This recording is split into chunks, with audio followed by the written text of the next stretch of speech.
This is the Big O Show. This is the Big O Show. All right, there he is, ready to go, locked and loaded. What are you doing this weekend? Where are you going? I'm going to Detroit now. I'm very happy that I get to miss the snowstorm. Initially was packing every single snow boot and ordered some snow pants. Found everything I could to try to keep this Florida man warm, and they moved it to Detroit. So happily, I'll be in a 74-degree dome reporting on Sunday morning. So that means your blood is already like ours. You're a complete wuss now, like we are? I think so. I lived in the Northeast at times. Like I lived in Philly and Jersey for 8 years. Right. My dad's from Chicago, so I spent a lot of summers, not winters there. And I lived in Denver for 2 years. And so if I needed to, I could adapt to the cold. But if you've been in the warm for 4.5 years, like I have, only 50. Going to the I know you've been much longer, right? But like I've only gone to the cold maybe 1 or 2 times a year for an assignment. Yeah, my blood is acclimated. Like if I had to move there, eventually I'd get back. Sure. But for 2 days, no, I'd be shivering. I'm shivering my butt off. Oh yeah, no, I'm with you. I'm freezing my ass off, dude. We went to New York a couple months ago. This crazy bastard, and I've got like 2 shirts on and a thick ass jacket, and I'm still freezing my ass off. This son of a bitch is walking around in a t-shirt. And the New Yorkers are like, and I'm like, he's from South Florida, just so you'll know. Right. They're like, right. Huh? And like, yeah. And it's like, this guy's walking around in a t-shirt. It's snowing. He's just taking pictures in Times Square. No. I'm like, God, you're not normal, bro. Right. You're a polar bear. Yeah, I'm layered up, man. Like, I'm not gonna lie. When I played football, I did subscribe to the whole football player mentality thing. Like, you don't wear sleeves, that sort of thing. But I was still hella cold. I just did it for a mental thing. Right. Nowadays, I don't have to pretend that I'm tough. No, I can wear every layer I need to, and I do not hesitate. They were mocking me on TV last year. We went to Nashville, which is usually like the coldest place I go, and it was December. And it was 40 degrees, and I had on a big jacket, my leather gloves, a hat on, and they were like, "That's not cold." I'm like, "Hey, all cold is cold. You know, your cold is not more better than my cold. All cold matters, right?" Oh yeah, bro. Oh yeah. Wait a minute, Cam. Are you telling me that I'm faking this? I'm not a guy. I'm not saying you're faking it, but I do think there's sort of a tough mentality you want to have when you're wearing short sleeve and cold. Like, you would be more comfortable wearing a hoodie than you would be short sleeve in 30-degree weather. I got to tell you something. There's something wrong with him. He gets like cold weather to him does nothing to him. It does nothing. You're saying you could stand in the cold 30-degree weather all day and it doesn't bother you. The son of a bitch was walking in blocks in New York, and the wind was howling, and there were times where you turned the corner, and I was like, and I was free. I'm a total wuss. Yeah, I'm telling you, he didn't do it for showing off. It's just like, I don't know what it is in his DNA. Some people are built differently. Sean's built differently than me. He's got a different mentality than me. Like, he's got leather for skin. Exactly. I'm not built that way. I'm not afraid to admit that I am not built that way. Snow angels and tank tops. Yeah, I mean, it really is impressive, and it's not like he does it all the time. It's like, you're like, we're in a cold weather, and it's like, no, it's not cold. It's nothing here. It's right. So I walk into Hialeah Park, and there are sometimes when they have the AC cranked up, and I'm like, shit, I got to go back to the car, go get a jacket. See, I'm not that bad. I do sitting there in the t-shirt, like, no, it's nothing, and it's cold, bro. Gotcha. I'm not that bad. So I prefer to be in my house in AC, very cold. And honestly, I think it's a little overblown how Florida folks react to cold here. 60 degrees, 55 degrees. I laugh at that. That's what it was. That's me, bro. If it's truly cold, if it's 40 or below, and particularly if it's like 30 or below, like snowing temperature, that's when, I'm layered up. I'm not, it's cold. I'm with you there, bro. I think Michael Irvin, one of my favorite tweets, and you would only get it if you saw it, but Michael Irvin sent out a tweet, I think maybe like 8 years ago, that just simply said in all caps, when we played in that cold weather, it was cold, man. and I think back to that every time I have to be in a cold assignment. I'm like, it seems so simple, but I felt what he was feeling in that moment. Like, you just got to tell people it's cold, man. Like it's cold. It's all good, man. It's all good. All right, so it's but and listen, I know people are saying, "Oh, the NFL is helping the Bills." The NFL isn't helping the Bills. They're looking out for human beings, bro. Yeah, That's it's what a they're safety doing. thing. So, and I get it. Like, we have mostly Dolphins fans here, so it's easy to kind of pile on the Bills, and the Bills fans had a lot of their issues with the Miami Heat and the Sun, and so it kind of all adds up here. But the reality is, they're not afraid to play in the actual snow or practice in the snow. It's like you said, it's the safety, it's the roads. I mean, I saw some of the pictures. You've got cars 4 or 5 feet stuck under snow. You know, Von Miller posted a picture of his car. It looked like he couldn't even shovel out of it. And so you don't want guys getting in wrecks, getting to the facility, getting to the airport. I mean, like, they are talking about leaving Saturday afternoon. It's supposed to only get worse. I hope they get out, but you know, that's the reality of it. And like you said, there's local folks who you got to deal with. You know, what if you have to get to the hospital, trying to get out there on the road? So there's a lot of stuff. And you're putting your fans at risk. Exactly. Thousands of people at risk, and it's just not worth it, dude.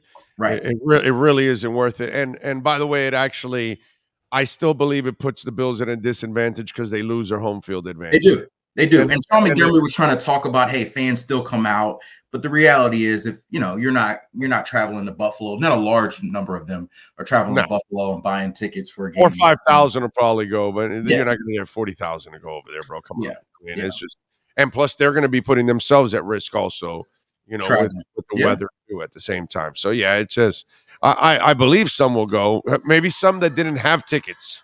And this is the way they could get in and go see. If McDermott joke, he's like, they're going to be heavily discounted from what they normally are. Yeah, exactly.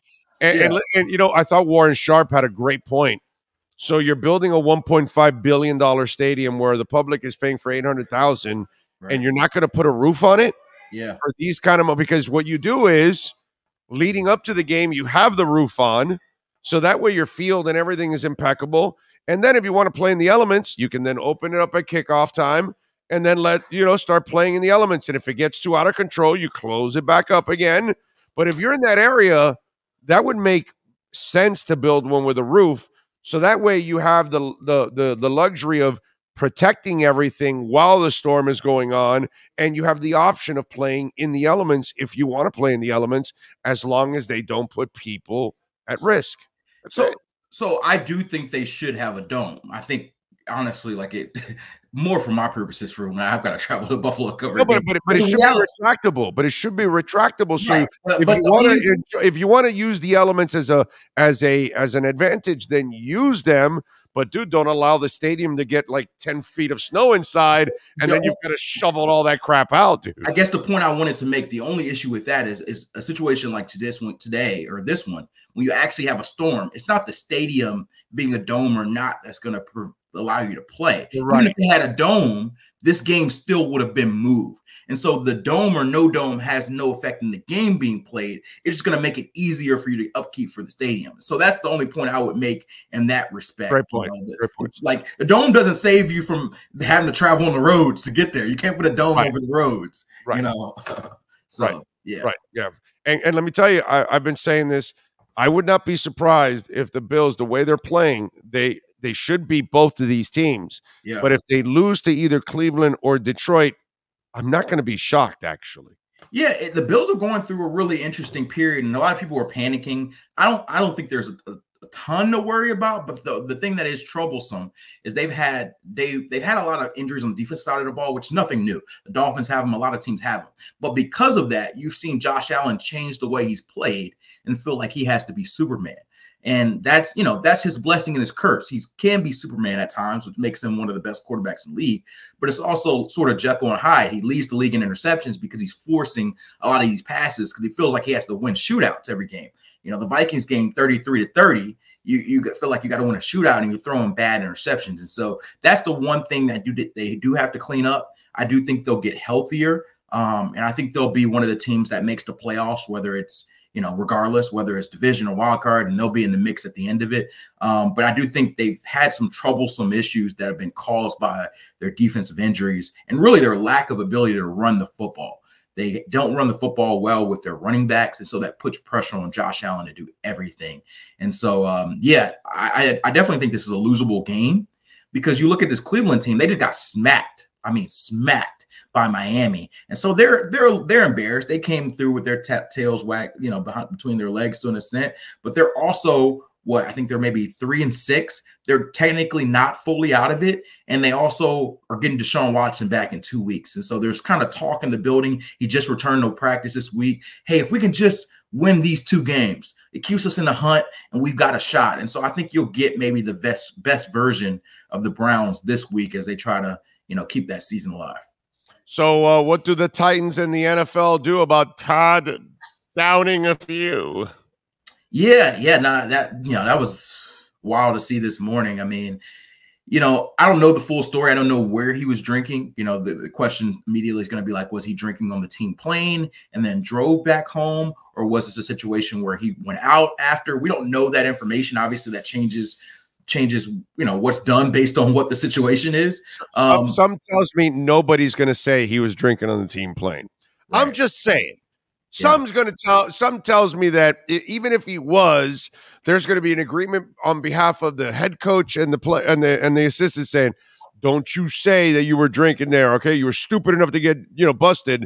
Don't throw the team under the bus. That kind of stuff." So I guess the reality is it is in the rule books that they're not supposed to supply with alcohol, but the reality is it happens. Like you've even seen in videos, guys on the flight back home after a win, they'll have a celebration beer and that sort of stuff. It's just kind of, you ideally think there's some sort of thought of moderation there. And so, the NFL just put out a statement that Titans just actually put out a statement that they're investigating the situation. I'm curious, is this something they deal with internally, or do they just wait for the NFL? Because, he is their OC and their main play caller. And so do they sit him down for a week or two? Obviously that affects your ability to call plays, or is this something like a player, like if a player got arrested for DUI, this would be something where he would probably get a suspension next year or deal with something in the off season after it gets sort of adjudicated. And so that's sort of the deal there. I mean, obviously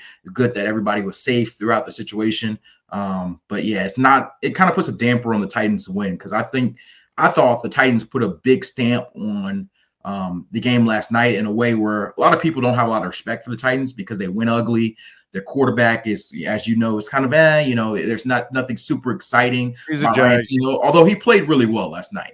He played really well last night. But this is a Derrick Henry run team, a defense run team. And so not a lot of people get hoopla. And then they just smacked the Packers last night. Played probably their best game of the year all around. And Packers are bad too, by the way. Let's also call it. They're bad. They are bad. They are bad. But also this news puts a damper because all that everybody's going to talk about this morning is not the Titans beating the Packers. It's their OC getting arrested. I don't know who gives a shit less, Aaron Rodgers or Kyle Lowry. Not exactly sure which one. It's something that I'm still trying to decipher here. You want to take a guess? Who gives a shit less? Kyle Lowry for the Heat? Aaron Rodgers does. I'm about to say I think Aaron Rodgers does care to an extent, but I think that he cares in his own way.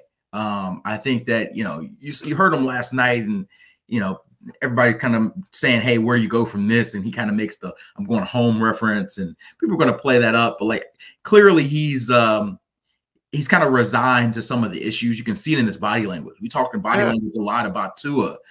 Aaron Rodgers has some of the most expressive body languages. A receiver doesn't block something right.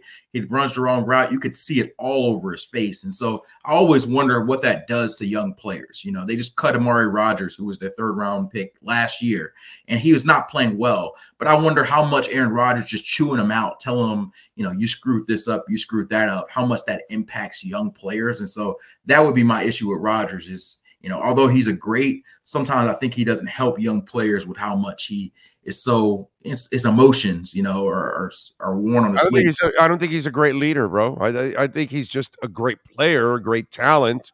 And so you can't live without him.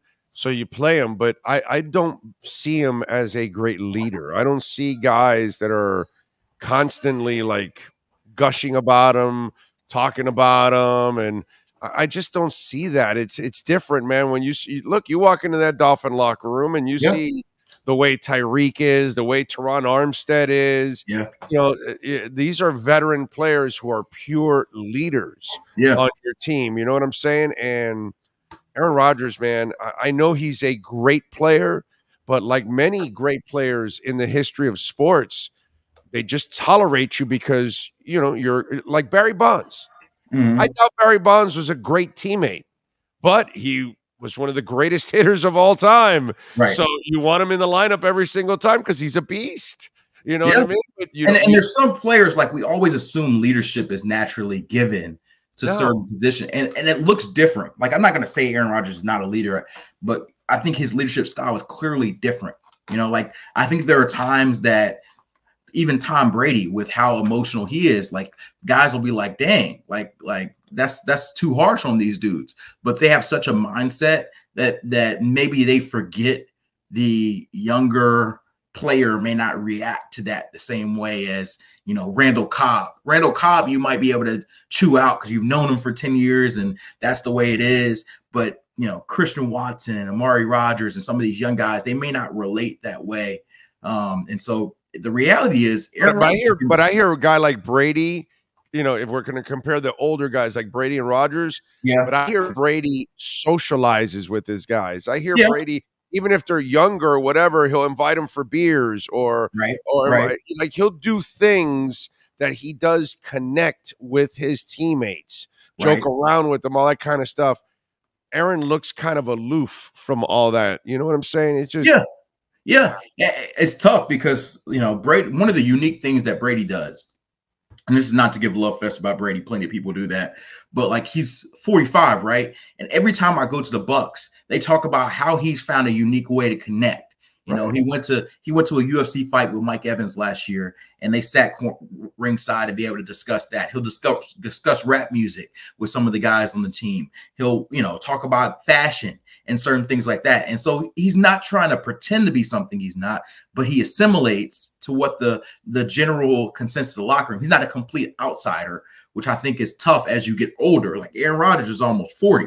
His topics are not the same thing as his 25-year-old teammate topics. And so I don't know, I'm not there every day, but I could see how he could maybe be viewed as, hey, you know, Aaron does Aaron things outside of maybe his small group of guys that he's always known and trusted.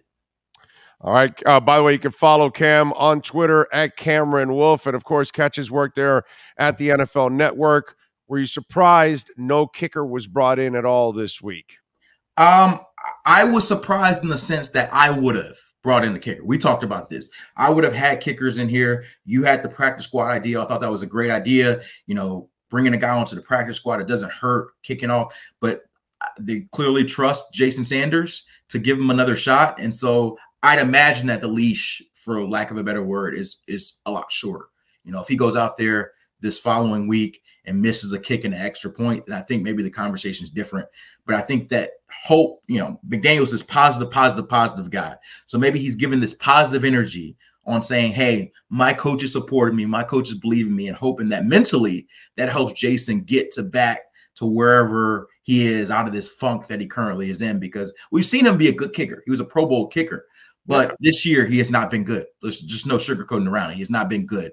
And as we know, kickers, a lot of it can be mental. And so maybe the hope is positive reinforcement support helps him mentally get back on track. Can we get positive about a Byron Jones return? Not as of now. Like, I haven't heard any changes at all. Like, it's interesting because I'm covering the Bills game this week. They have a similar situation with Tre'Davious White. He's coming back from a torn ACL that he tore in Thanksgiving of last year. And they expected him to be back early in the season. He still has not played a game yet, and he's already been ruled out for this week, for week 11. And so he hasn't played all year, just like Byron Jones. And Sean McDermott has some of the same language that Mike McDaniel's having, as far as like, he's just not ready yet. You know, we just got to get over the hump. You know, we just got to do, you know. And so, like, clearly this is not just a Byron Jones thing, but I do think it's something that's clearly debilitating this defensive back group. So I think they have to prep the rest of the season as if Byron Jones is not going to be there. I think he's going to come back. I'm not saying he won't. But I think they have to prep as if they don't get him. And if they do get him back, it's a pleasant surprise and you plug him in. But I think as of now, it's week 11 and he hasn't played. He hasn't even practiced, you know? So I think coming back off of being off for, 8 months, you got to practice at least 2 weeks, 2 full weeks before you're out there in the game. And if he's not out there week 12, then you're looking at 13, 14, you're looking at maybe 16, 17. You're not going to put him out there in the playoffs for the first time. So you're looking at maybe like 2 or 3 weeks window where he's got to get out there on the practice field or you're probably not going to see him this year. Crazy stuff. Follow him on Twitter at Cameron Wolfe. Cam, safe in your travels, my friend. Enjoy 8 miles and say hi to Mr. Mathers for us. I'll try my best. I hope I see him. You got it. All right. Thank you, my brother. The Wolf Pack has been unleashed. This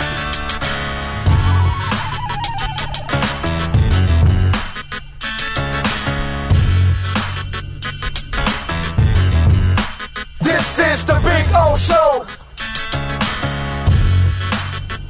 This is the Big O Show.